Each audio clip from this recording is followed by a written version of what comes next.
You're happy to fucking be here, Tom. And I don't just mean my apartment bedroom. I just mean here as a Knicks fan, bro, in the finals. Holy shit, bro. How did we get here? Honestly, how did we fucking get here? This is literally, it's actually 27 years coming for us. It's definitely like at least 17, maybe as much as like 18, 19, like where you go to like Marbury. Yeah. But yeah, dude, I mean, two different bottoming outs, even in the last 15 years, is ridiculous. Let's go, man. OTD Pod back once again for a Knicks finals preview. I honestly didn't know if I was ever going to say that in my life, but here we are. Holy shit, man. What a playoff run. I still really can't believe it. I feel like I've watched like so many like clips and pods of people just talking about what we did, and it still doesn't really like fully settle in, and it probably won't until this is like completely over for me at least. But dude, we just onslaughted the East. Like, Yeah. it's insane. If you go all the way back to the Hawks series, there is an argument to be made that CJ McCollum like awoke a beast. So maybe we mail him a ring by the end of this. Yeah, go back to the Hawks series. Our biggest struggle thus far, two 1-point losses, our only two losses in the entire playoffs. But CJ McCollum hit a couple shots late, and Mike Brown had to hit the lab, man, and really changed our offense for the better. I think really changed Cat's outlook as just a player in general. For the foreseeable future, I think everyone now knows, like, holy shit, Karl Anthony Towns was the number one pick. He's an unbelievable talent, all for a reason. All for a reason. Like, he's unbelievable. And that game four switch to sort of like make him a focal point of the offense, I think obviously changed everything for the better. We went into Philly, or rather, they came to the Garden, and it really started to settle in. Like, wow, we're fucking good. I think Yeah. that's undoubtable. In that series, yeah, you can maybe speak on it a little bit Oh, better. I know we did both go to game two, the one game that was a bit of a struggle, but I felt it setting in by like midway through game one. Like, holy shit, this team is real. I think we have to spend a little time on like the priors. I mean, first of all, the regular season Yeah, was topsy-turvy. We started like 24-9 or something great, and then won the NBA Cup, and then 2-9. And every Knicks fan knows that number 2-9 because it capped off on Martin Luther King Day. And it's just like, what is this team? absolutely. And then it was kind of more or less the same. Like another good stretch. They had a 8-game winning streak over the All-Star break. March had some of their best wins. They beat the Nuggets. They Yeah. beat the Spurs. And then same thing. Then we kind of lose it again. And the time we lose it in March is like, all right, it's March. We're a playoff team. We're top four seed. We don't really care. But it was so hard to like buy into the fact that this team was actually ready to go over the hump based on what we had seen for the 3 months prior. It truly was difficult. I don't know that a Nick fan that was like 100% this is our year. Like there was, we were all hopeful and the ceiling was always the highest. But then, as you said, in that Hawk series, to see it all switch, it just like it brought so much joy. Specifically, we started game one of the Hawk series. We watched like almost all these games together. Game one, Brunson went for like 18 in the first quarter, I think. Right. And we were just like, Right. oh, all right. We are hitting that ceiling. We are ready. So that point, that instilled so much confidence. The free throws missed in game two, you lose. The next one, you go down by 20 and just like crying in the locker room. What's going on? And then you said it. Cat arguably just had his best month of his career, maybe by scoring like 13 points. Just the well-roundedness Unreal. of this team came out in a way. You started the run, dude. Scully went down to Atlanta for game four. Haven't lost Had to since. peep him. Had to peep him, man. Yeah, that was electric, bro. I honestly remember watching back. Because whenever I would go to the game, I mean, I always watch the highlights. We both do, but I remember watching the highlights after and being like, "Whoa, dude, this is like legit now." There's something different about watching it on tape. When I was there at the game, you're just hype. It's like, oh, it's another win. But when I watched the film, I was like, They had one of their best possessions in like the first or second quarter. It was to go up by like 11, and it touched every player's hands. It yeah, started with that's Cat the at the swing, top on swing. like a Yeah, drive, and it ended with a Brunson wing three. And I was just yeah, like, whoa, but that's what yeah, every Knick fan we've been yearning for. We've seen exactly. flashes of it, but then to see this over a consistent period of time, it's ridiculous, dude. Yeah. No, absolutely. I like Brunson ending like off a pass, he's wide open, just stepping into a three. Like that's orgasmic, dude. Because usually it's him having to take 20 dribbles, like in previous years. It's 20 dribbles, step back, maybe he makes that. That was just such a that's a great call because that was just Just such an easy look. That was like a little peek into what we were heading just towards for the rest of this run. just pounding the rock. But in game three, I said I was questioning Mike Brown. I mean, we can get into it. I've been Of questioning Mike course, Brown we so will. much. But that game three, we literally they get the out inbound play. Brunson makes a crazy M1. We come back from 20. It's awesome. And we're going to cover CJ McCollum, who's scorching us. And it's just like a one-on-one with Deuce. And he hits the fastest elbow jumper of all time to go up one. So like that's really the defense. We know what the play is going to be. And then our play is almost the same version of it to Brunson, and he gets clobbered by three guys. And Hmm. you sat Hmm. there like, why does it have to go to Brunson? We believe in this team. There's Yeah. so many options. Why does the half shot have to be him? We have an All NBA center. We have two world class wings. Like there has to be something else in the bag. And well, Mike Brown pulled it out for the next 35 days. Yeah, man. I want to give you one more chance to sort of like give us a feel of how it is to be in the Garden since you were there for the amazing 22-point comeback in game one of the Cavs series. Because I do think going into that series, like before game one had started, I was already like a full-on believer, like we can get to the finals. I Yeah. didn't see the Cavs as like a real threat. But obviously, with along with everyone in the Garden, I was a little worried after 3 quarters of game one. But yeah, I just talk would, about like how did that feel? What happened? How did it feel in the all right, Garden? look, I want I you think to have a moment on we'll that. we'll get there. I wanna get to that one quick, but we went to a game two for the Sixers. We beat Right. the crap out of them, and they're like they should have rested their starters, whatever. Beat them by 40. We didn't even talk about but beating Atlanta by 60, by the way. Just Right. I mean, that feels like a year a ago, dude. ridiculous Holy ceiling. shit. But then they carry that into they do it again in the Sixers. All right, they played a long series, emotional, whatever. Come in game two, no Embiid, and we were worried. They had us on the ropes all game. That was Yeah. like the No game one of Mitch, by the Cleveland. way, as well. No Mitch in that game, which great. Thanks, Mitch. We got to talk about you. Yeah. Uh, so that was their game one of Cleveland. They had us on the ropes. It was a good long game, and then they kind of just pulled away. OG gets hurt. Then that game three we watched together and beating them like we did without OG, that's when I said, okay, this is not only a team going to the finals, like Yep. this team it could have a puncher's chance. And then they Yep. proved it. The rest of the Philly series doesn't even count. The Mother's Day massacre where Deuce hits. Try to Yeah. watch the highlights of that. He hits the fourth three. I just turn it off. I'm like, No, and this was it's actually funny that you mentioned the Atlanta 50-point slaughtering. That game almost felt like just as bad, if not worse. Like I just felt like they were making more shots in that game. Like Atlanta sort of just folded. The Knicks against Philly in game four, like, what are you gonna do if you're Philly? That was almost more impressive. that'll be a point in my next when we talk about the Spurs. Like we did get 3 wins by teams quitting. And you have to win Yeah. 4 games in a series. And when you get a free game like that at the end, like it's demoralizing. The Spurs are not going to give us that, which Yeah. it's immediately going to be a longer series. Even if the Knicks are up 3-1 or 3-2, like they're not, there's literally going Yeah, to be that's zero quit. That was, yeah. those teams got demoralized. So we'll Yeah. be careful about that. So then it feeds into game one in Cleveland. And my biggest point that it's going to be the same thing for the Spurs thing, given the days off theory. The Cavs just get off this Pistons game where they win by 30 in Detroit. They come to the Garden 2 days later. Everyone's talking about the schedule, whatever. No one was talking about the schedule when they were up 22 points with 7 minutes to go.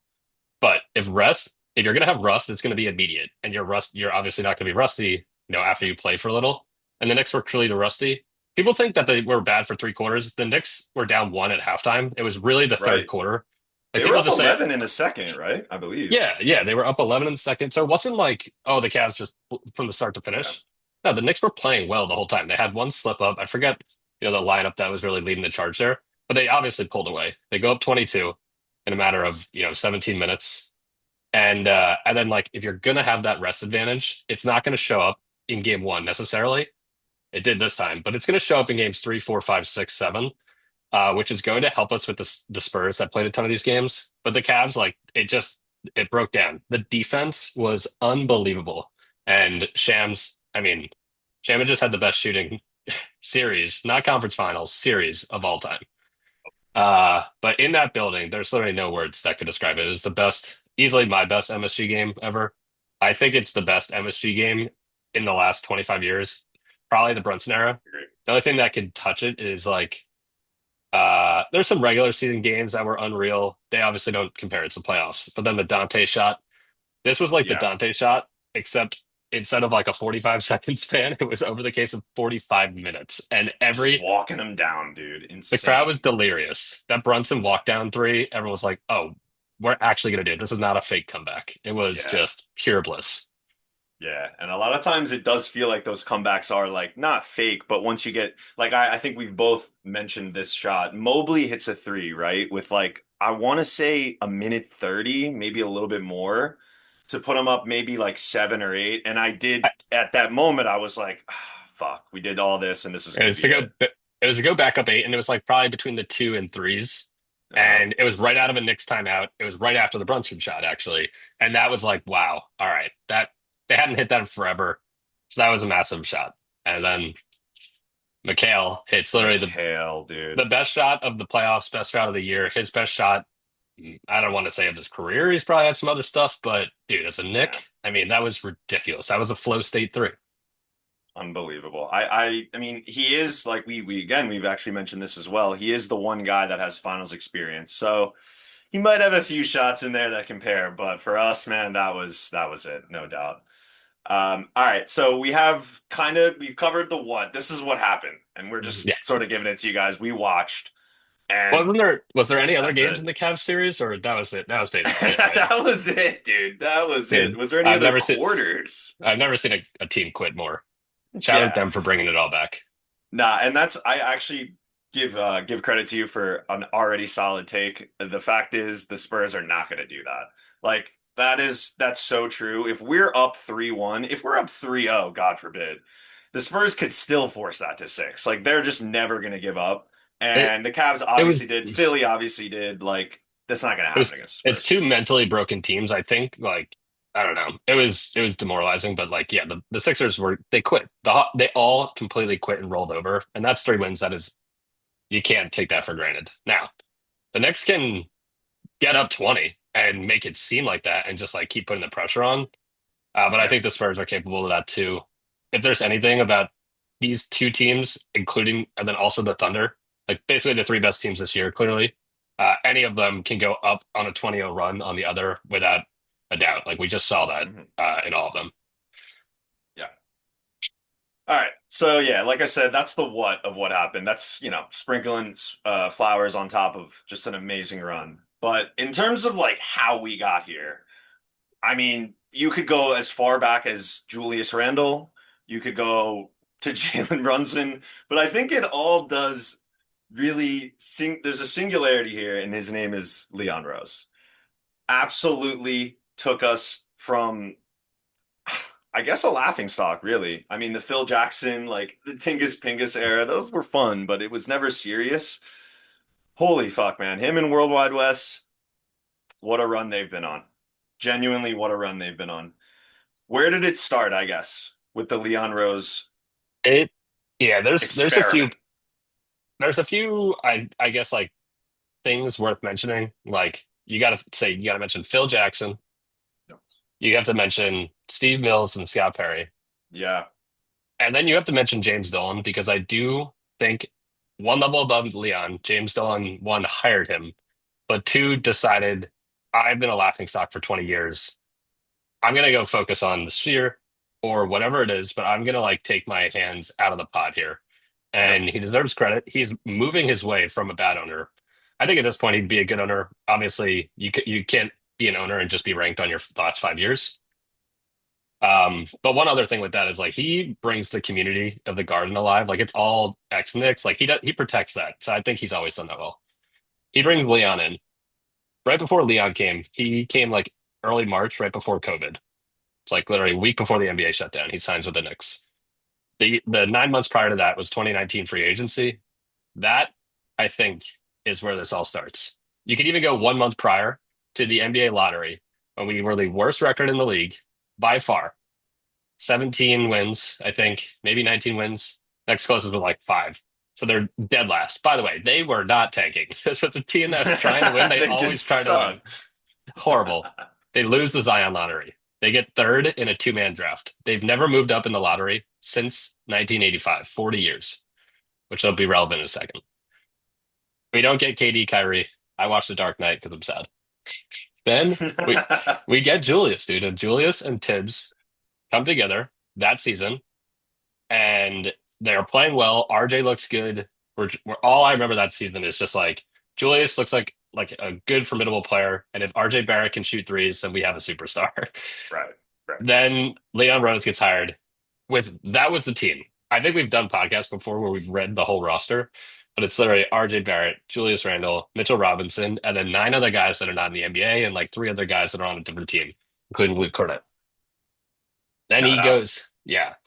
Then the bubble happens. Then we have the draft where you didn't get to work out any players, which is important because like Halliburton maybe goes one or two.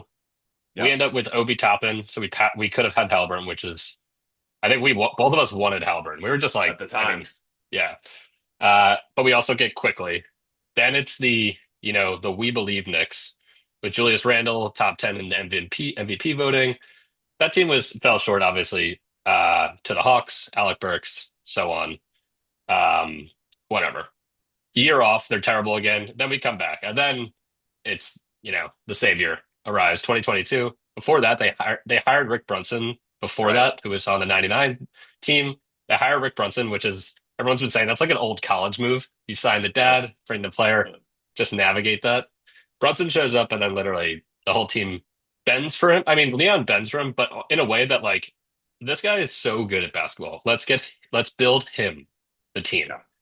Yep. And I'll move quickly, but it's just Josh Hart later that year in February for Cam Reddish in the first. They win a playoff series immediately, then lose. In the offseason, they get Dante and they do some other stuff. Then the next trade is No, IQ and I think RJ. that right, yeah. I think the big move off season was just Dante, and then maybe like well, when was it like when did they make that cat trade or the OG trade? That Hartenstein, was maybe. yeah, oh yeah, yeah, you're right. So, Hardenstein, yeah, so now we're picking up like good role players. You think about those guys; they're on, yeah, Western Conference Finals teams. Like we're just identifying good players now, and yeah, then like you yep, really start to see the tide turn. 2024 Brunson is like near MVP. Like that's his best season just because of the Tibbs factor and how he had to play right. individually. You trade RJ and IQ for OG. You go to the next playoff. You lose, tough one. Everyone gets hurt. Julius's last game as a Knick is January 28th. You lose to the Pacers. Come back. What do you do then? Let's let's mix it up. You trade for McHale in an overpay. You sign OG to a massive extension. You trade Cat for Julius. You trade Julius and Dante for Cat, which, by the way, then you come in, you have a great season. You beat the Celtics. You go down to the wire. You lose to the Pacers. Horrible collapse. What do you do? Well, everyone would say, get Giannis, trade all this stuff. I was saying, trade all this stuff. Now, the Yep. Knicks just said, let's run it back. Our team is legit. Let's do one thing. Make a move around the edges. Tibbs, thanks for getting us here. MB, come on in, take us home. And we already described the ups and downs, but that is insane roster construction considering we didn't have a top pick except RJ Barrett. We traded our picks, but we just, every single time we traded, we got a starter. Like it is just ridiculous. Unbelievable. Then you get GTA. You can go through all the minor transactions as well, but this team is Yeah. just completely loaded. We're so deep, and they were When clearly. did they get Shamit actually? I guess that Oh, was that yeah. that's that's a layup for me. They were signing Shamit, and then I think he dislocated his shoulder in like Right. pre-season Pretty or bad. like Pretty or like bad. workouts. Yeah, like a Julius dislocated shoulder held him out Yep. for the year, and it was bad. So then we couldn't sign him. We did something else. Uh, then it was the G League draft, and Leon Rose traded up in the G League draft. I forget who went one. It was someone like obvious, like why are they even here? Number two is Shamit. He traded up for him, brought him in, let him rehab with the team, and then he just signed a deal again with the team because he's like, they took a chance on me, they believed, and now Shamit is here, and just unbelievable, dude. Like, what a role! That's a role player, and that's someone who couldn't have played a better role. Just Yeah. his defense is so good. He's going to be extremely relevant. He is now our clean seventh man. Yeah. No, he's like I think I've even mentioned the you this to you before. I think if you're just going one for one, like who's the bench player that like who's the starter correlated with who's on the bench, I think Shamit comes in and guards the best offensive player on the other team when they're on the floor. So for me, it's like it's almost OG. Like he comes in, he guards D Mitch. He comes in, he guards Maxi. Like it's like, damn, dude. He just three and like you said, perfect 3 and D role player. I mean, we're not going to expect 11 of 12 from three in a series, but like he did it. So that makes him a perfect role player for our team right now. And yeah, For moved any up. team, by So the we way. did. So we did move up in a draft. We moved up just in the G League draft instead of the regular one to get Shamit. It That's a great that one's tidbit. like only like Knicks fans and Knicks Yeah, reporters know about that, but that is like literally one of the best moves ever. that's insane, dude. Shout out Leon again, Yeah, man. he. We'll see. I mean, we'll see after the finals, but I expect Shams to leave. I'd guess. Like, what team couldn't use that?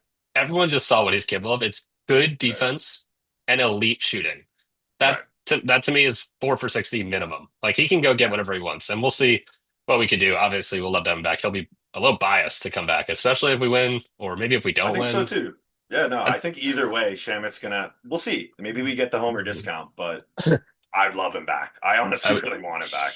for someone like that, like you, I mean, we know his story, like 7 teams in 6 years, Right. like tough upbringing in a way. And now, like, if he has a chance to have generational money, everyone would want that for him. So we'll see. Yeah, yeah, But yeah, perfect player. He'll be massive in the series. You mentioned it. Like, I think he's going to end up covering Dylan Harper a lot. Both a two guys off lot. the bench, a lot of Yep, overlapping minutes.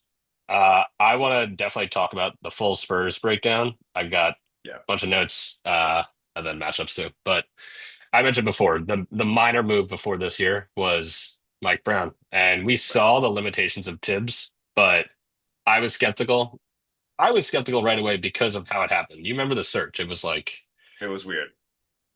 we're asking Billy Donovan to be a coach. Yeah, We're asking who Jason can't even get a Kidd. job now. We're asking Kid who just got fired. Yeah, What are we doing? It was just it stank. But yeah. It kind of. I think there was a little bit of like a few, maybe a week or some moments in there where it felt like Dolan was getting his nose like too much back involved. Can't speak on it for sure. Like I don't really know, but it just felt like it was like okay, like let's let the big guys in the room like make the decisions here. So, I don't know what happened behind closed doors. I don't know how it got to Mike Brown. Like I wonder if Mike Brown was a guy that they wanted and were just like testing the waters everywhere else, or if it was really like no, this didn't work. No, this didn't work. No, this didn't work. And luckily they ended up with Mike Brown. I mean, either way, like you're happy now, but I do wonder. I wonder if they really wanted him. But yeah, nonetheless, glad they got him because he just cooked up an absolute process that culminated in us making the finals. One step better than last year, but more so than that, I think we can all agree it's bigger than just a step. It's bigger than just like another series because of the way we played and the way we looked. And not for nothing, the amount of rest we're getting is like extremely important right now. We talked about it like in 2024. Obviously, the team was just worn out and everyone got injured, and like it sucks, but that does happen, and that's like availability is the best ability. And a lot of that is kind of on the coach, right? And just managing minutes throughout the entirety of an 82 game regular season into the playoffs. So shout out Mike Brown for that. But yeah, I don't want to, I don't want to push Tibbs all the way to the wayside. I want to recognize like what he did for this team. As we said, him and Julius Randle, I hope they both get mailed rings. They built a foundation that still, we talk about this a lot. There's a lot of the culture that they built is still here now. A lot of that is because of just Brunson, and I think he would be like this no matter what culture he was in. He's just a leader, just a stoic robot, says all the right things, just a great leader, but fit perfectly into what Tibbs built, no doubt. We still carry that now. Four more for us. Nobody was crying. Shout out the Spurs. I actually really enjoyed watching how emotional they were, considering how young these guys are. I thought it was great, but we didn't even shed a single tear. Not one. No champagne. Kat said it. No beers. No champagne. Like that is a Tibbs mentality. Like on to the next. Put your head down. Blue collar. Love that.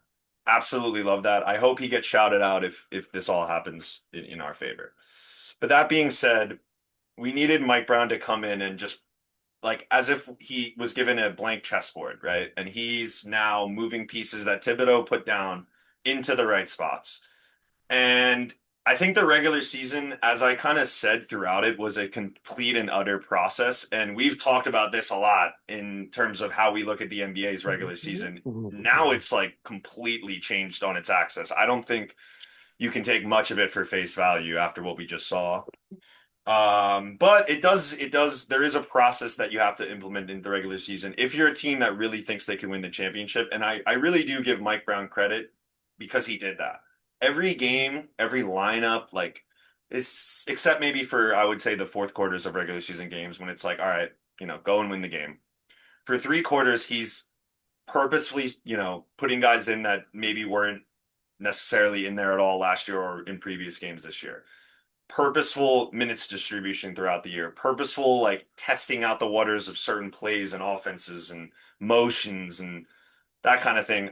Maybe that leads you into a stretch like you had where you go 2-9 because you're genuinely just saying, I don't care what we did in the past. I want to try this out now, and we're gonna like beat a dead horse on it to learn how to play this way and learn like different ways to play. It wasn't necessarily always about winning the game for Mike Brown. I think it was about winning the process and finding, again, more players, guys off the bench, more different ways to distribute minutes, and more different ways to just score the basketball.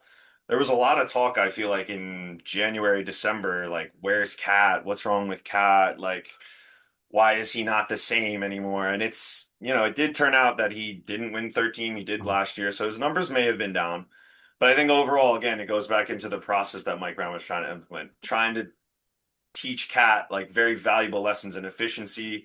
Not we still see it, but I really don't think we see it as much as people, try to put an emphasis on it. The dumb fouls from Cat. They've gotten better, dude. Like he has been a menace this postseason, and I think that goes into all the work and all the, the event beating a dead horse in the regular season. That came to fruition in the playoffs for Cat more than anyone. Absolutely, his defense has really been good.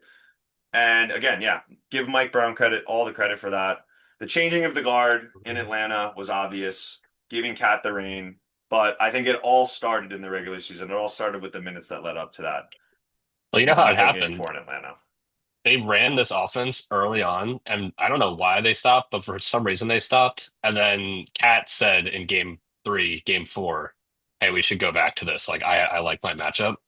Yeah, And that, I mean, that offense, like, you could just see it. It's literally Mike Brown hitting our ceiling, which is the sole reason he was hired. Like, right. this team is good, but we don't want to be good. We want to be You elite. just need a little push, and he gave it to us And exactly. you can just like clearly see the offense. Like I feel like under Tibbs, I'm like trying to like watch. I'm like, what offense is this? Like obviously there's some possessions that are just Brunson pounding the rock. But even when it's Hmm. not, it's like pick and roll. But like, what are the other guys even doing? You watch this offense, just like pick a random play.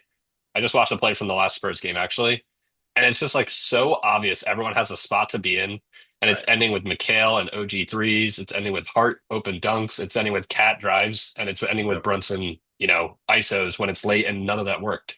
And Yep. it is such an amazing collection of elite players like hitting their ceiling. It's awesome, dude.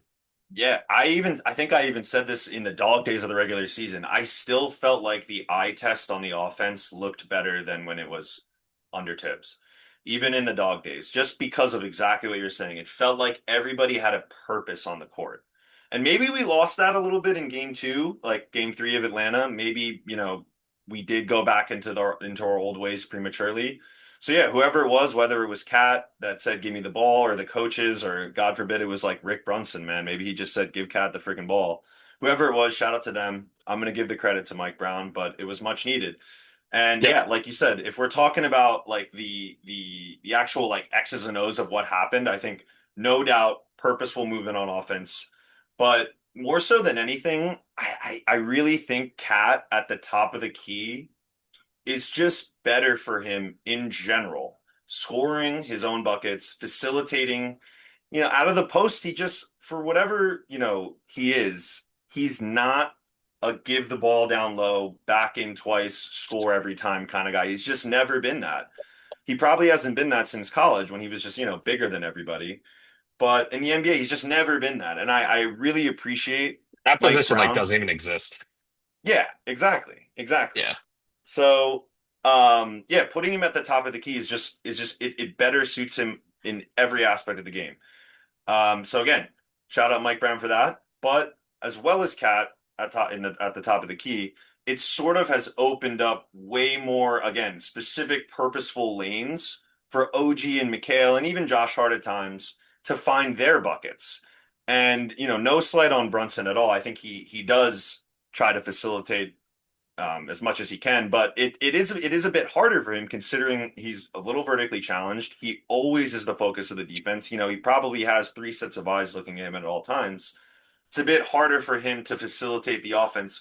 Whereas if you give it to Cat, you have a big that's coming out from the paint, so it opens up the paint for guys to cut, for guys to come off screens because you cannot give Cat that space to shoot, and he's also just taller. So he's holding the ball, he does his little one hand thing, you can't get it. He's just observing, surveying. I actually like sometimes when they wait till I've seen this a few times from them this playoffs. They'll try to run like the Cat stuff at the top, and it feels like it's actually kind of taking a while. Like they'll get like till 8 seconds left in the shot clock, and it's literally just Cat like, okay, no, that's not going to work. That's not going to work. But I like that because that means those other guys that he's not moving, but every other guy on the court is moving. Like he's Yeah. looking for the right pass to make. And even if it gets down to those 8 seconds, it's all right. All right, break the glass, Brunson. Now it's your time. We don't have to Or rely on just that with 20 seconds. or just put the rock on the floor and go. And Right. Or like you go. Right. Our second we'll best see. player, our all NBA player, like I mean, you can let's have the see ball too. if we're stretching Wemby out, which they're gonna let Josh shoot right away. Right. Um, but and we'll see, Josh, you've broken people before with that strategy. But if they're gonna do that, then that's gonna be difficult for Cat to get right down the rack. I also would be wary of like Cat, you've been very good about the offensive fouls. Let's limit that. But other than Gotta that, be. like what person besides Wemby on ball is stopping Cat from doing that? Like they don't have a Nobody. person. They don't have a person on Nope. the roster. Nope. So like Castle, maybe Castle would probably be their best bet. He's big, Hmm. he's quick, he's handsy. He's But yeah, just Cat. too small though, dude. I just don't Everyone's think. too small. They're all too small. Yeah, exactly.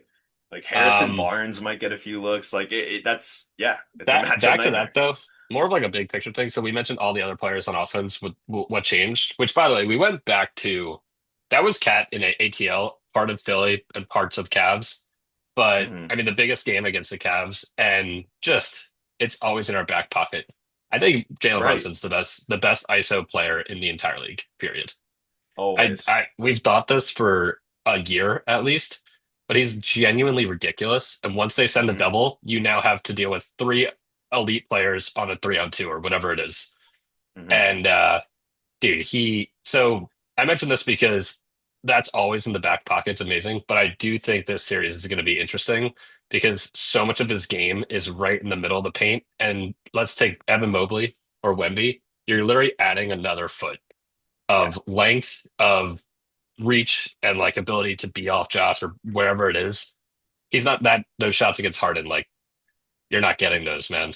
Hmm. It's gonna Yep. be it's a new beast for him. Absolutely. Absolutely. Which is why I kind of think they will lean back in more to the Philly Atlanta offense. I think just to keep Brunson, because another thing that, maybe goes unsaid, when we're doing all this extra stuff with Cat, it just gives Brunson more time to take a breath, like here and Yeah, there, right? Like with Tibbs, it was always like I felt like by the fourth, like I honestly would think, how the hell is Brunson still doing this? Like yeah. I would be fucking gassed, dude.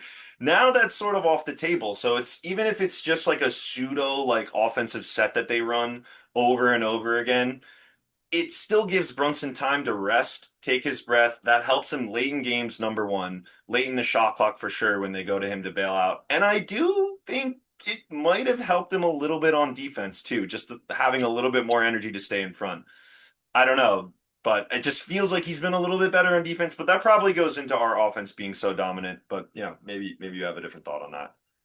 No, I think that's all extremely helpful. I also think um Brunson's basically had like one game of competitive basketball really for the last like month. I mean, Right. I know that like every quarter, every first quarter is competitive, but No, but he's only had he's one burner moment for a yeah, month. he's not tired. He'll be fine. He'll be he'll have legs. That's the other thing with the Knicks. This is like the Tibbs era. This team is insanely conditioned. Right. and they're rested and conditioned, so fatigue is not going to be a problem. No Even if shot. we get to game seven, we're always going to be the more rested team. Rest doesn't win you championships, though. Talent does. So Right. we'll see. But that's an advantage us the whole time. Absolutely. Yeah. All right. So yeah, I guess we could go into the like nitty gritty, like X's and O's of how we think the Spurs match up with us, maybe what we do well, what we don't do well. And I want to do that. But first I do want to, say this is this is a big time finals. I think unbiasedly, this is a very big finals. I think a lot of people didn't want to see OKC in there, so they're glad that they're not. I think a lot of people around the league, even outside of New York, know that the Knicks being in and winning the finals changes the outlook of the NBA. It puts a lot more. I want to see what the final. I wonder what the ratings are going to be for this It's finals. it's the single it's the single best outcome the NBA could have gotten, without a doubt. You are Yeah, now either getting 53 years relinquished, New York's back, New York basketball, or you're getting the young GOAT wins at 22 in his third season, which has never been done. It took yeah, LeBron yeah. like 8 years, Jordan like eight. It is like this is unprecedented, and that's what And the NBA is getting, which is just yeah. ridiculous, man. And it's a team of straight youngins. Like even when like Braun had his vets, like he had a few. Like everyone has their vets. This team has Bismack Biyombo. Like that's their vet. He doesn't even play. Like Harrison Barnes. Like Harrison Barnes. yeah, I guess it's No, Harrison that Barnes who does it get minutes, but uh point on him, like he'll get way less minutes than he did the last couple Knicks matchups. So something to keep an eye on. But he's kind of like out of the rotation because of how yeah, good the other guys are. as Um, long as Harper and Fox are healthy, he doesn't play. yeah, the fact that this team is so young, I think, is really cool for the NBA because like you can Yeah. just start winning right away, and it's more about like full team building, depth, coaching than true traditional star power at this point. The Knicks have a version of that where instead of 21, 22, they're all 29. Yeah. This team is not 34-year-olds. Like this is a team of grown men. Will that be another, like that'll be an advantage us, but the Spurs have Yep. proven that doesn't matter, actually. Yep. The Yep. way they've disposed of teams so far as well. Yeah. No, for sure. And it's definitely for me, I just think it's overall good for basketball. It's two likable teams. I mean, there's really not one guy on either team that I could say, like, well, I'm a Knicks fan. But on the Spurs, I really like them. Like, really a bunch of likable We're gonna guys. we're gonna hate Wemby. Now We're gonna we're gonna probably, I think I'm gonna hate Castle. Castle the most, bro. Yeah, Yeah. he's gonna be so annoying. But Yeah. right now, I got love for them. I really that's just it was just great basketball last night. Like just unbelievable basketball. So I really enjoyed watching it. And shout out Rutgers Pride. Dylan Harper hit a couple big shots. That was awesome to see too. How But did that team I not just make the think, tournament? dude, Dylan for real, Dylan nah, Harper that is ridiculously good. and they had Ace Bailey too, bro. I guess the rest of the team stunk, but I don't know how that Rutgers team didn't make the tournament. But nah, just to put a bow on it, I just think it's two likable teams in their own ways. Like the Spurs wearing their emotions on their sleeves. Like Wemby, the way Wemby has come in the league and sort of been like, I want to take everyone's throat. Like I don't fuck with y'all. Like I'm trying to win. It's kind of a breath of fresh air because we've just had buddy buddy for a long time now. But he's also wearing his emotions on his shoulder. He doesn't care. He's like, dude, I'm gonna cry. I'm 22 years old going to the finals from France. Like that's humbling in its own right. Then you got our team where they're just like the stoicism, the like, we haven't accomplished anything yet kind of attitude. That's in its own right great. So I think two very likable teams, and the NBA is in for a treat, no doubt. But let's talk about how we're actually going to be able to beat them, what we're actually going to face. Well, I would So, say, I mean, before you do that, like, how would you? So, if you're rooting for Wemby, that's great. Maybe you want to root for the GOAT and you want to, mhm, just start now. He's going to win mhm, if he's healthy. Three, four. He's going to win three, four MVPs and probably right, three, four rings. right, And you take the Knicks, like, this guy is 6'2", and he's the best player on the team. Like, yeah, you're right. These are two insanely likable teams. I think yeah, the Knicks are a team of destiny, and I think everyone should like them. They're just in New York, so most people hate New York. yeah. Um, to win, man, like, NBA rats love them though. Like the real yeah, NBA they do. fans want to see them win. Yeah.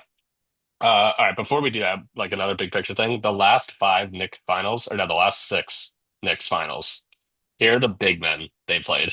Wemby, Robinson slash Duncan, Yeah. Hakeem, Wilt, Wilt, Wilt. Damn. And is Wemby gonna end up being better than all of them, bro? Except maybe the only one Yeah. that nah, he Loki, yeah. Loki, yeah. I'll And just say that. and then the Celtics played Derek Lively. So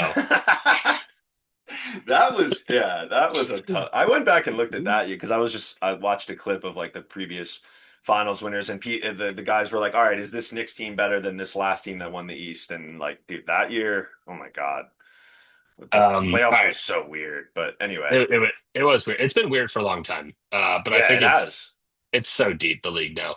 The only other thing I'll say is this goes back to like Leon Rose. And so that was my one thing. Like I'm pseudo complaining. Like I think the Knicks can win. I think the Knicks should win.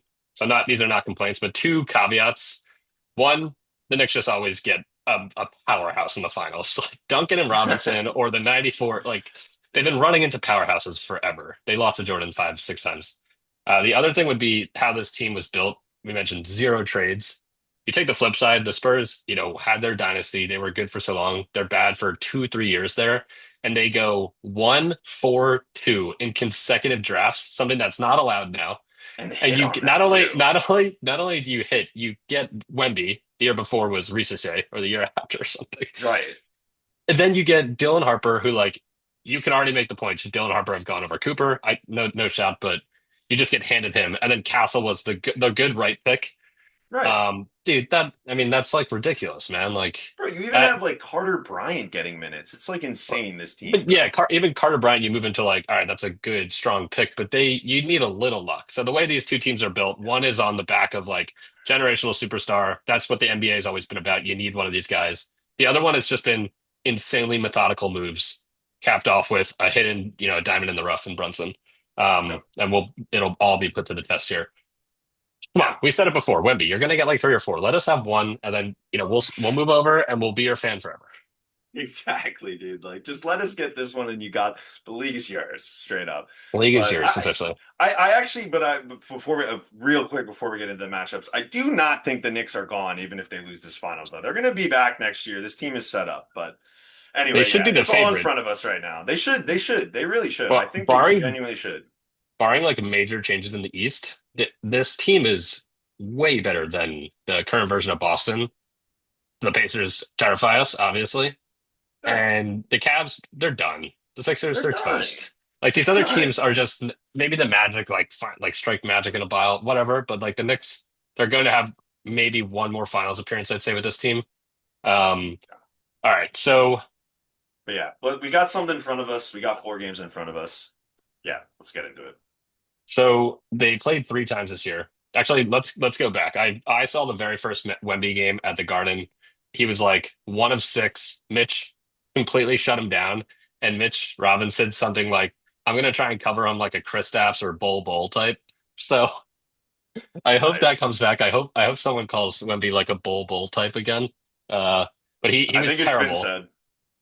He was terrible in that game. Then we go to San Antonio.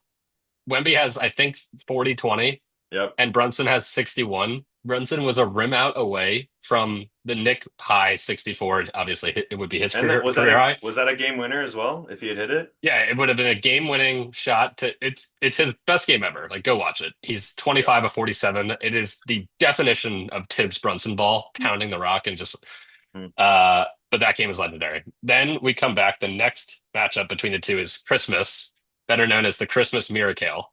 When Mikhail drops 40, Wemby has 40. another insane game, like 30-20. His, welcome to the Garden moment, actually. Rookie year didn't really count. Then I forget the next matchup. I'm sure they beat us or something in San Antonio. Or maybe Wemby was hurt by then. Wemby had the blood clots. Then we come back this year. First game, they meet in Vegas. Uh, well, I mean, we can talk about that game. Wemby was on a minutes restriction. Mitch Yep. Robinson had like 10 offensive rebounds. Strong Spurs shot play all horribly around.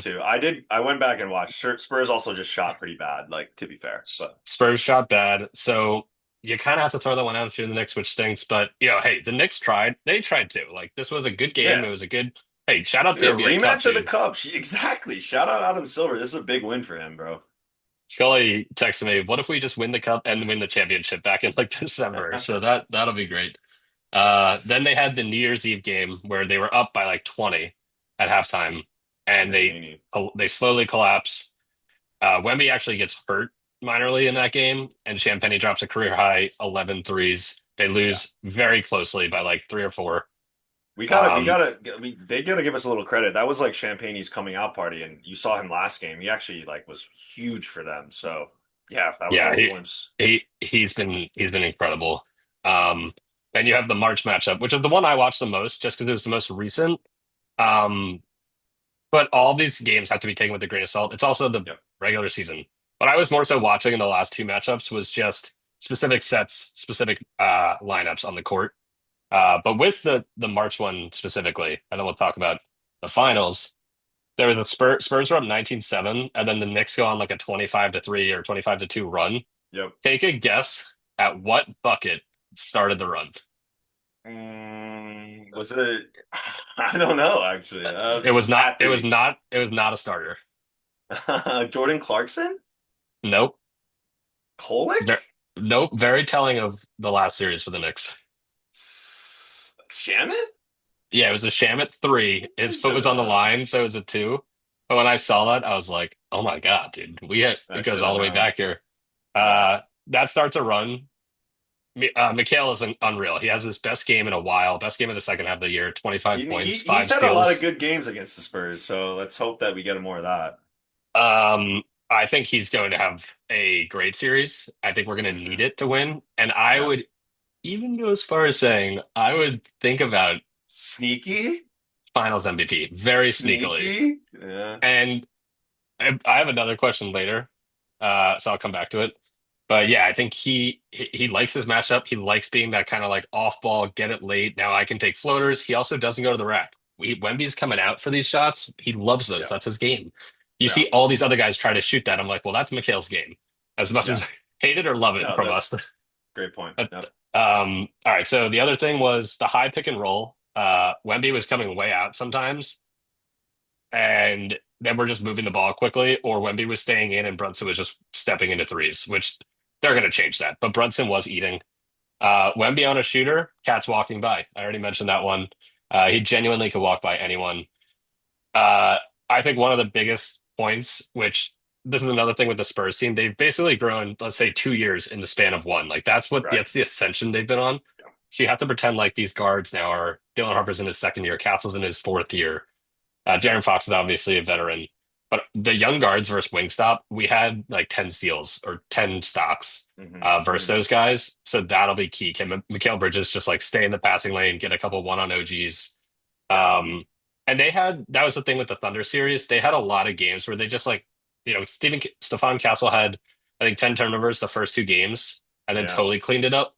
But like, can we, force the issue on that a lot? And yeah, Um, sorry, I just want to real quick say on that. Big ups and big emphasis point for us is De'Aaron Fox in that in that on that note. Him not playing in those games was clearly affecting Castle. He's yeah, just yeah, yeah. not ready to bring That's a up good the point. ball. So I am a little. We were talking more about who we might hate the most. I think Castle will be up there, and I do think Fox is going to be very annoying. Just a veteran, like a Castle turns it over a couple times, Harper turns it over, and then Fox comes in, and he did it last night too, and just hits like a couple big jumpers, just settles it down. He's been huge Yeah. for them, and I know we kind of have talked about before how he felt like the odd man out, like the one that would be traded. But now that you're in the finals, like he's a very important veteran piece in the backcourt for them. Yeah. So He'll be the first to go one day out of like those four, but right, but right there's, now, yeah, right now, there's room for that. And by the way, in 2 years after he's playing with this team, he could yield a lot. Uh, yeah, the last thing on like these regular season matchups is that we did destroy the Cornet minutes, and that's the regular season. Wemby's not playing 22 minutes. He's playing 38, 40. He's yeah, here, he's ready, he's conditioned. He actually looks completely rested to me. I don't think rest is going to be that big of a deal for them. mhm, Um, so we destroyed the Cornet minutes. Have to be wary about that. And when Wemby's out, it's go. Like we yeah, have to monitor those stretches. And the yep. last thing I already mentioned it was Harrison Barnes. I don't really see a place for him in this series. They're barely playing Keldon Johnson now. They're going to play the five starters. So that's Wemby, Keldon's gonna get Castle. minutes though. He was good. Yeah, Wemby, Castle, Vassell, Fox, Champagny, Harper, Carter Bryant, Keldon, Cornet. I don't really see Harrison Barnes playing that much if at all, because we kind of torched him. He was on Yeah, Cat at points, and it's like, guys, let's get serious right yeah, now. yeah, Um, but yeah, man, that's basically it for the regular season. Like it's the whole new game. Like it's a brand new Knicks team. The Spurs have, proven experience doesn't matter. Like this is gonna be it's gonna be legit. yeah. No, absolutely. I think all points valid. If we're going like just matchup for matchup, like because I agree, you could take the regular season for what it is, take some little tidbits, but now it just comes down to your guys versus our guys and two very different teams from the regular season. But I do think so. I actually want to ask real quick before we get into this. If we were playing OKC right now, would you feel different? Bet like how would you personally feel? Because I wanted the Spurs. I think I made that clear after like game four. I wanted the Spurs. I think we match up better. If we were playing Yeah, OKC right now, like how would you feel about that? Like, and what makes you feel better or worse about the Spurs? I think we would have much rather played this version of the Thunder because they have That one that might be creator. fair. Yeah. Like that team, the Spurs didn't beat the Thunder at their best. Let's be honest. No J Dub. Jalen Williams he dropped 40 in a finals game last year. He's like incredible. He's a like this huge wing that does everything. I don't want him to be like a career injured guy, by the way, but he basically had four separate hamstring issues this year. So that's a Yeah. bummer. And AJ Mitchell obviously was, coming on as a nice guy, and Jeremy McCain tried to replicate that. I think the Knicks would have liked that matchup, but I would have still hated it from a defense perspective and the flopping. And it would have been nice for people to see that Brunson and Shea are not even in the same world. Brunson, Yeah. he can embellish, but he's not like there was a Shea three last night. He took it and the Stellar Castle jumped and Shea went this way to jump into body. Any other player in the NBA would have just literally moved this way a little and taken a wide open three. And Yeah. that's the frustrating part. Sorry, I Yeah. digress. No, no, But no. yeah, this version, but there's no promises with that. And I think the only thing that's terrifying is that they, without a doubt, have the best player in the series in Wemby. And if you Mhm. play the Thunder, I would go as far as saying Brunson's the best player in the series. I've seen it too many times. So I think That'd be a that hot take, bro. no, I truly feel that way. But Wow. either way, they had their hands full. So every Knick fan was saying the same thing. Like, I don't care. Let it go to Yeah. seven. Let them beat up Yeah. on each other. Go to seven, and we'll come in. Yeah. Well, I only asked just because I feel like there is a difference in what Oak, yeah, again, for us, I'm speaking truly mostly about us defending the other team in this segment. So I think what OKC's biggest challenge for us would have just been like quick guards and staying in front of Shea would have been hard. Now we face the Spurs, and I just think one thing they did really well against OKC was just be constantly physical, leaning on them, like athleticism, like getting a lot of rebounds, to be fair, even from the guards, Harper and Castle specifically, and Keldon Johnson, who is basically like Josh Hart for the Spurs, like just kind of does a lot of dirty work, and I actually really like him. But to your point, maybe we'll see how many minutes he gets. Nonetheless, they were just leaning on OKC's like wiry, thin, like perimeter oriented guards and having a lot of success. That's not going to happen against us. If anything, they're going to put OG on Castle, I think, and there's no bodying OG. Like that's actually probably playing into our hands. And I think it'll probably force one thing that I think we'll see, which, as you mentioned with the turnovers, I think we are going to see a few times where it's like Harper and Castle being, 21 years old, kind of young. I think they're going to go to the rim a lot and put up a lot of like wild shots. That's going to be like our best version of defense against the Spurs, forcing Castle to like pass up a jumper that OG sort of like half contests and taking a tough like under the rim layup on four that he misses or turns it over by trying to throw it out. That's how we're going to beat them, and that's to your point, kind of how we have beaten them in the past, and even how OKC in game four or whatever game three beat them. So that I like. That's where I am like really. That's where I really wanted the Spurs over OKC. I just felt like our guards, specifically like Brunson and McHale, honestly, would have had more trouble staying in front of Shea than they are going to have staying in front of Castle and Harper, and I guess Fox too. So that's a big thing. And I also think overall, like we're just not going to lose the rebound battle now. Like no chance. And if we do, that's on us. We really shouldn't. But yeah, that was a big thing late in the game. It was like Dylan Harper had a putback layup. Keldon Johnson got a rebound kick out. Vassell, I think, even got a rebound. Like that comes from like that youthful athletic energy. we got to clean that up. And to Cat's credit, he is a better rebounder than Wemby, if not the best in the league. And that goes, into defense, like finishing the possession with the rebound. That's part of defense.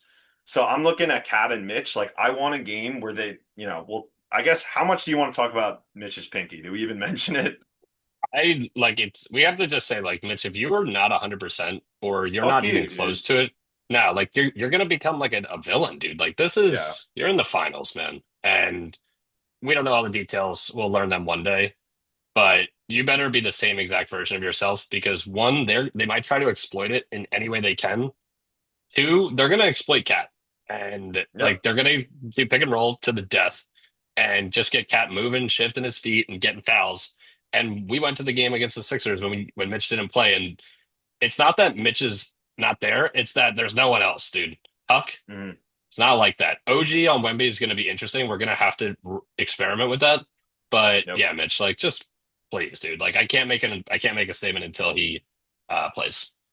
Right. I kind of feel the same way. It's like if he plays and he's 100% completely forgotten, like I'm sorry for what you're going through. I'm there for you. If he's Yeah. 90% even, I'm like, dude, just like, what are you doing? Lay in bed for a week, bro, please. But, No, no. I mean, he needs to you be know, out there. that aside, no, I'm saying like lay in bed while we're waiting for the finals. Like, don't be doing anything. Like, literally just stay in your room. Like, just stay healthy. But that aside, I'm gonna assume he's 100%, and I want there to be a few games where it's like Cat and Mitch have 25 rebounds combined, where they're just cleaning up. Like San Antonio is getting no second chances, and there are Double a big few would be times. sick. Double Yeah, big like would be sick in exactly. this. Like I was looking at this series, like okay, Wemby. I honestly think both Cat and Mitch are tough matchups for Wemby. Cat more so just because of how much Wemby would have to work on defense and then subsequently has a little bit more less energy on offense. But Mitch is literally like a Wemby stopper. That's not even a joke. Like he's not gonna like yes, Wemby is probably a few inches taller than him, but like it's not like Wemby is going to be able to shoot over Mitchell Robinson. Like you're not just like getting that shot like you are against OKC against Chet. Like it's not the same animal. So, So I think and that's big. the other thing with Wemby, so we watched game 5 of the last series, and I texted you like, I mean, I don't want to be, assume too much. We're also riding super high on the Knicks wins, Of but I was like, course. these We all teams are. just don't look like it's that easy. Like the Knicks were Yeah. just like walking down East teams. That's the East, whatever. But they looked like they were not getting it easy. I obviously that's a testament to the defense, but I just don't think Wemby is able to like self-create. So if he's catching the ball at the Exactly. three-point line, Cat had a contest in the last game. So like you're not backing down Cat and you're not dribbling around Cat. Let's just Exactly. start there. So when he's catching the Exactly. ball way out there, the closer and closer he gets in, which Cat can keep him out, Mitch can keep him out. Closer and closer he gets in, that's the better and better he gets. But he can't do that every time. So let's keep a body on him. Let's keep him out. Like let's keep bumping him there. And we have three guys that can do that. Three guys that are big enough to do that. Even Josh Hart can like do some Alex Caruso kind of shoving him. Yeah, exactly. And I yeah, like actually when I he think I think overall that somewhat plays into like our defense's hand is drive. We want them to drive, but like sort of like three guys are kind of all like sort of there. Force them into a tough layup or a bad kick out. That's like the Knicks defense as a whole, and it's turned into a lot of turnovers and a lot of runouts for us. But I think if you just microcosm it, it's like drives to the rim where there's a ton of help and you force a bad pass or a bad shot. That's our defense, and I think we can force Wemby into that. Being as it may, he's 7'4". I think we can do that. Yeah, and if he hits his threes, I mean, could be We're GG's. fucked. Like when he Yeah, when we're he fucked. hits his threes, like you're just like, how the hell do you want me to guard this? But that's what people say about Cat. So I do think we probably have the best like pound for pound Wemby matchup in the league. If it's, I thought it might be Chet Holmgren. Clearly No, not. no, no, no, no, no one thought Clearly that. not. Josh Hart is heavier than Chet Holmgren. It Yeah. So they also they did a league wide vote last month, and they said who is the best possible Wemby stopper, and do you know who won? OG. re wow. Yes, That's I'll respect, man. That's Yeah, I'll hella send that to you respect. either. It was after like our run, so like a lot of spotlight on him. But Wow. yeah, they're just like they described it. Some like a bunch of analysts went through like all of his matchups, and they're like, you don't need your center on him. You need like a huge, strong wing that can get in the passing lane, that can stay like close, that can shift with him. And like if he's catching the ball out there, you're gonna be fine. And he might shoot over you, and like you're gonna live with the deep twos and even the threes to some degree. But it's when he gets into the rack and he can just Yeah, no, when you he do have to misses live and with gets a that. putback, like he's the best putback in the league. That's his offense, and Yeah. that's But the game I one do think against. we're going to cover up for that pretty well. Like exactly, that was game one. It was like that was literally like his plan. I think it was like I might miss this. I probably will, but I'm going to go get it. I just don't think he's doing that as much or at all against Cat and Mitch. Like they're too big. Like you said, you're not backing. Like dude, Cat is huge, That's bro. Like huge. you're not. He's huge. Like you're I not bet. backing him down. Yeah. You're not easily going to be able to flip one up and then just be like, oh, okay, I'm getting around Karl Anthony Towns. Like, nah, he's a vacuum, bro. He's getting that. So, Yeah. yeah, Cat weighs like I, allegedly what, 20 pounds more. So we'll see. it's probably more, bro. But Dude, I we don't know. gotta I get just, yeah, cat on the fat diet this week. just bulk up a little, bro. Just Bulk, like put your weight onto him. just bulk it.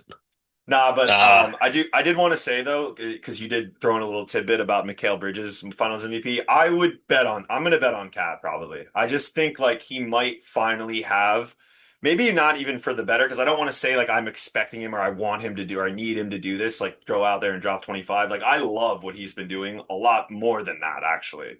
But I do think he might have a couple like where it's like somebody's on him that shouldn't be, or Wemby's on him, and he's gonna have a moment or two where he's like cooking. So I think I'm gonna low key take Cat as a sleeper Finals MVP, and I'll probably have to bet on Brunson if I was a betting man because if they win, like it's probably gonna be him. But yeah, I'm expecting a big series out of Cat. I just think Wemby's a very good matchup for Wemby. He's probably like if you're leaving Cat open, you're fucking up, right? From three. If you're leaving Wemby open, I still don't necessarily think you're taking that as a loss. Like Cat's open from three, he's 7 foot. Like that's why I just like feel like I have to say this. You leave a 7 footer open from three, and it's a huge loss for your defense, and so that's the that's other thing. Like, demoralizing. That's who's demoralizing covering for that? teams.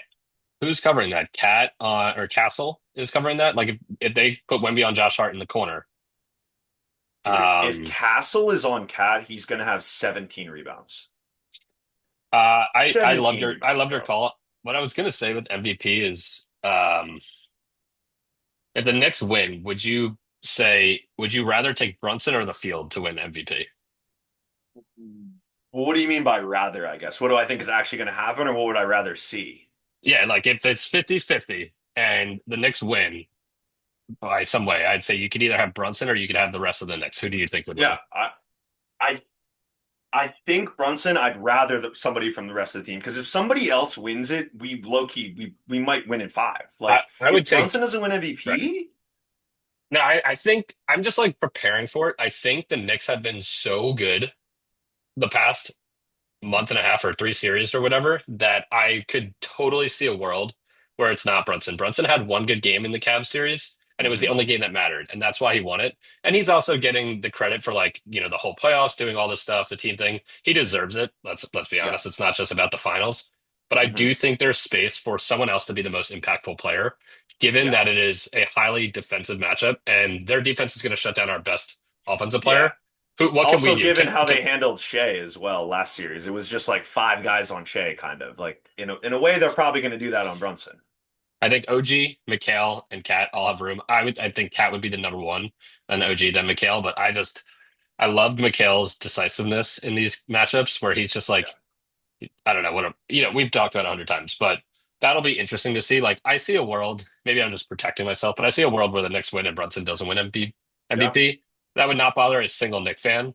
We know no. like what he's done, I but would prefer that. I would genuinely prefer it because that means that we really played team ball through and through. It was about the team. It was never just about Brunson. 100%. Yeah. All right, let's see if they. So we got to dominate the non-Wemby minutes. Yeah. If they put Yeah. Wemby on Josh, and they have Cat, we talked about that. Yeah. Um, Josh, if you like, I do want to say on the point of Josh, we've seen him hit shots, obviously in Cleveland, but I like Wemby's too tall, bro. You cannot hesitate for even a second if you're open. If you're open, yeah, you have to just let it go, bro. Because he does do this sometimes where it's like, and then he steps back and takes the three. Like occasionally he'll make that. You're not making that on Wemby. He's probably sending it into but the stands. Like you have to but be if that decisive, gets, Josh. but if he does that and Wemby is lunging towards you, how can we exploit that? I True. think this has to be Be the decisive. yeah, the Knicks offense has been so good at moving the ball, so many different creative ways. How can we initiate something where Wemby is now pulled away and then attack Hmm. that? The number Hmm. one thing would be my favorite play that I watched in this film was it was like a high pick and roll. McHale runs around, Josh Hart flashes to like outside the foul line, gets it And with then Wemby throws on it to him, Cat. and throws it to Yeah. Cat, and Cat dunks it. I was like, whoa. Well, that was out of a timeout, but still, like that was a creative way to get Josh the ball. Wemby is now yanked out a little bit. Yeah, we'll see. I definitely still want to see like the Shamit lineups too, Yeah. because those are Yep. just unlocking. Like, and Yeah. Wemby, you're gonna make Wemby guard every different 3-point position on the court. Well, I honestly want to say, if we go to that lineup, does he just guard Cat? Like, who does he guard? He has to. And that, I mean, Then dude, what? that's yeah. Then Then Cat up what? top Exactly. is just Literally, got, Cat up top for 5 minutes. Like, yo, all right, all right. I love it. I love it how we've seen it so much where Cat's like, damn, pass, and then he looks at the rim and he's like, dude, I'm wide open. I'm about to it's like just take that. Oh it's like shit, wait, word. it's That like little like De'Aaron, Dirk. No, yeah, literally, De'Aaron Fox is on me. Straight up, De'Aaron yeah. Fox though. Oh man, Exactly, bro. yeah, like let's go GTA. I think he's had some moments. He'll be just like a good another like Russ Brunson, and like now we have Oh, this for guy to just sure. like really piss off their guards. I think And their Matt, guard, yeah, he's gonna match the energy of Castle and Harper's just relentlessness. Like you're not getting GTA off the ball, right? Like he's gonna pick up 90 on anyone, even if they're 21 years old. Like he's got that. So hell yeah. their guard turnovers is going to be like our we have to like Exactly. prevail. Exactly. I think Harper Yeah, is we going to got be to their watch out second for best it player. too. And that's another thing I wanted to say. Like, I do feel like OKC would have forced us into more turnovers than San Antonio is going to do. Like, San Antonio, I just don't see them like blitzing Brunson as much and him like throwing it and it getting tipped. Like, I think it's going to be a little more like, all right, we're setting back in like our pack line defense. Like, we're set up here, like more half court. I worried about OKC in transition and like that is obviously not, a problem anymore. I really don't think the Spurs can expose that as well as they could. So yeah, I think that's a win for us. Um, yeah, no, like I said to you, I really think we match up well. I think another thing is like Devin Vassell, McHale. Is that probably the matchup to start? I think our starting lineup is Pat on Wemby, Hmm. OG on Castle, McHale on Fox, Hart on Vassell, and Brunson on And Champagny. someone champagne. Yeah, you're probably right. And So then as soon I worry. as Yeah, McHale is on the best guard on their team, yeah. period. He's been amazing at navigating screens, and when he needs a break, it's Shamet or Deuce. Hmm. So McHale's on Fox or Harper all series, like, and that's another reason why if McHale wants to average like 18 on a insane efficiency and cover their best guard, I think there's just a room for any of these the four, Hmm. not Josh, sorry, maybe Josh. There's room for any of those to actually win Finals MVP. That's how well-rounded this team is. I think Yeah, McHale's role is going to be just insanely massive. yeah.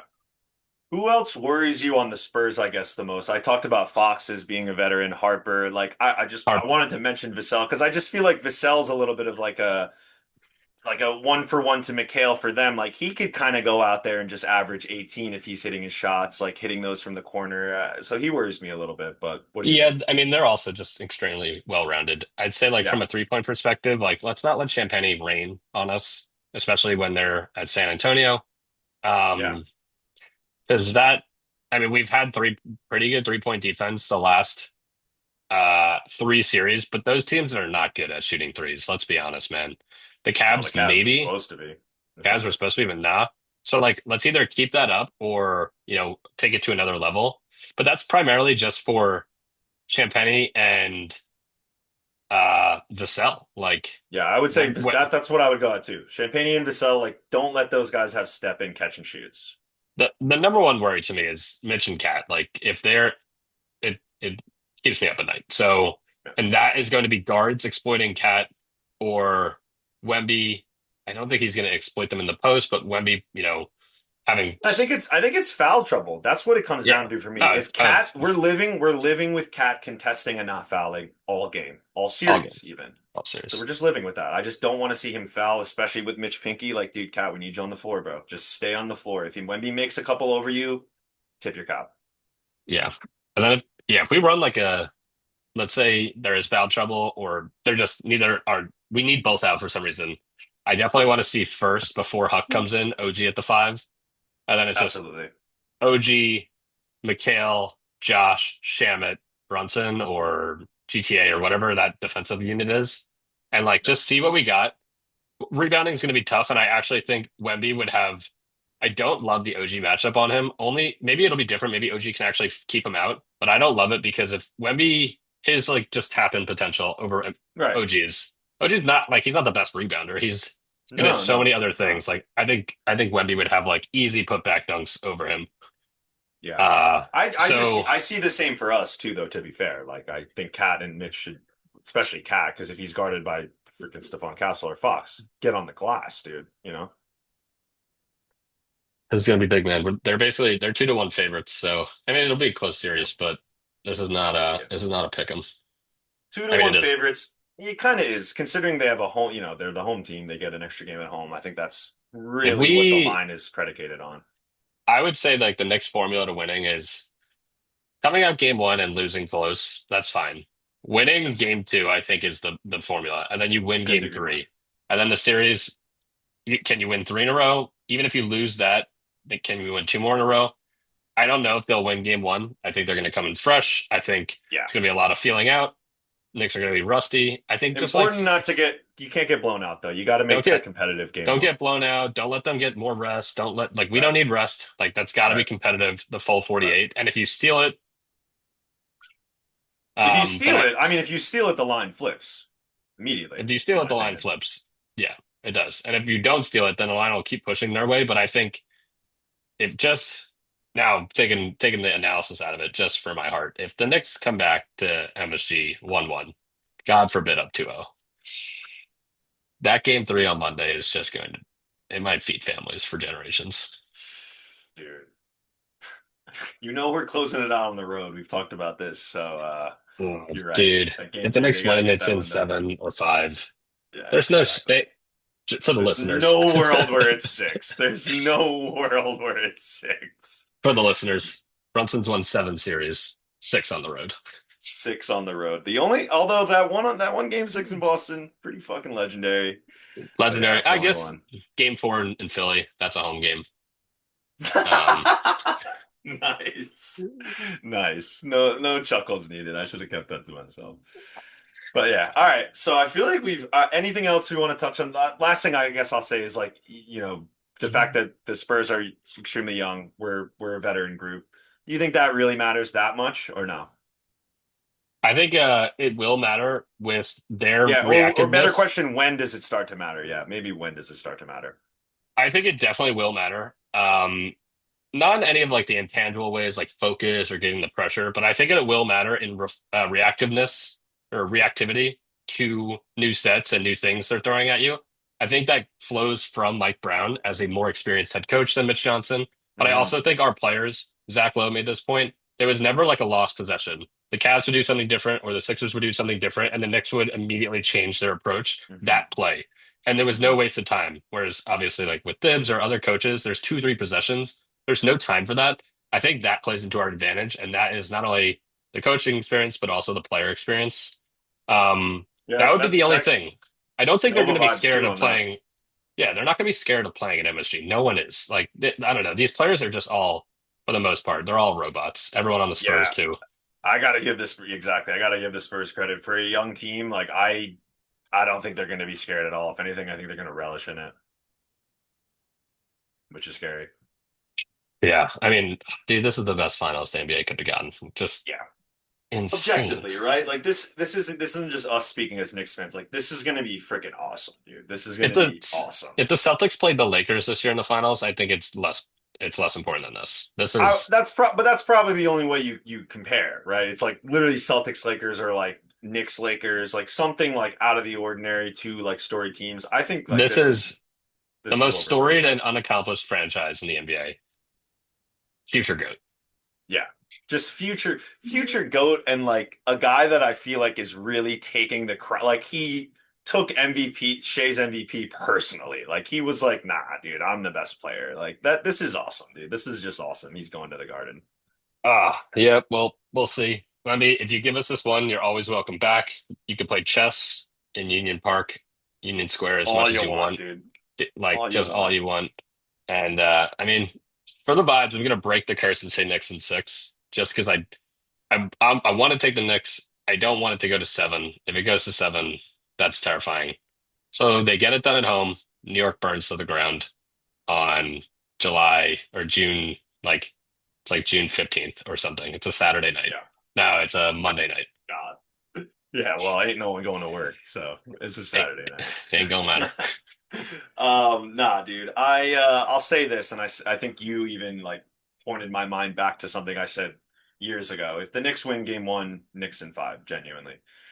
But I don't think they're gonna win game one. So I'll agree with you. I'll take the lifting of the curse, Knicks in six. As an unbiased non-Knicks fan take, Knicks in six. Biased Knicks fan take, they win game one and they win in five. And I only say that because I really do think that game one, or like you said, game two, if they can steal one of those, that flips the series on its axis. So let's just hope they can. But I want to close it with this.